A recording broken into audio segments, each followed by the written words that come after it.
పనిచేస్తుంటే బ్రిటిష్ అధికారులు కాల్స్తే వేలాది మంది చనిపోయారు.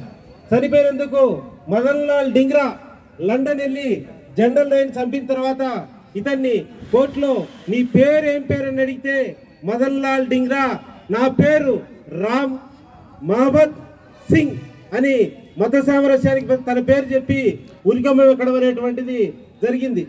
అదేవిధంగా ఈరోజు జై హింద్ అనేటువంటి నినాదం నేతాజీ సుభాష్ చంద్రబోస్ హిందూ ముస్లిం ఐక్యతతో సైన్యాన్ని నిర్మించి బ్రిటిష్ వాళ్లకు వ్యతిరేకంగా పోరాడినటువంటి చరిత్ర. ఈ జై హింద్ అనే నినాదం పెట్టింది అబీద్ హసన్ సఫ్రాని అనే ఒక ముస్లిం. సఫ్రాని అంటే అర్థం కాషాయం. కాబట్టి ఈ కాషాయం హిందూ మత అబీద్ హసన్ సఫ్రాని అనేటువంటిది పెట్టాడు. మహాత్మా గాంధీ స్వతంత్రోద్యమంలో హిందూ ముస్లిం ఐక్యత ఉంటుందా, స్వతంత్రం వస్తుందని హిందూ ముస్లిం ఐక్యత కోసం పనిచేస్తుంటే మతోన్మాదులు మహమ్మద్ గాంధీని దారుణంగా హత్య చేయడం అనేటువంటిది జరిగింది.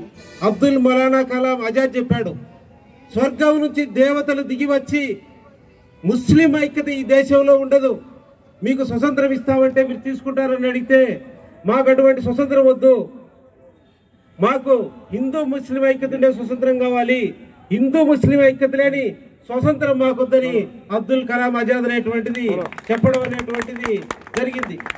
ఛత్రపతి శివాజీ కూడా హిందూ మతం ఇస్లాం మతం రెండు కూడా దైవ వ్యక్తీకరణ వచ్చినటువంటివే. ఎవరైతే ఇవి రెండు హిందువులు గుడికి వెళ్ళి గంటలు కొట్టినా, మసీదులు నమాజ్కి వెళ్ళి ప్రార్థన చేసినా ఒకటే.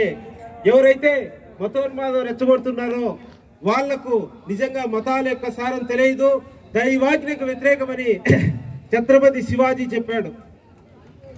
జవహర్లాల్ నెహ్రూ ఈ దేశంలో ఎవరిపైనైనా సరే మతోన్మాదం పేరుతో చేయెత్తితే నేను చివరి వరకు పోరాడతానని జవహర్లాల్ నెహ్రూ చెప్పడం అనేటువంటిది జరిగింది.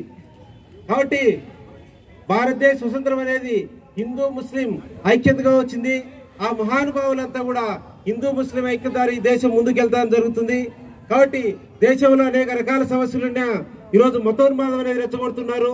కాబట్టి ఈరోజు మత సామరస్యాన్ని కాపాడుకొని భారతదేశ స్వతంత్ర వీరులు పోరాడే వాళ్ళ ఫలాలను ఆశించే ప్రయత్నం చేసిన ప్రసంగాన్ని ముగిస్తున్నాను.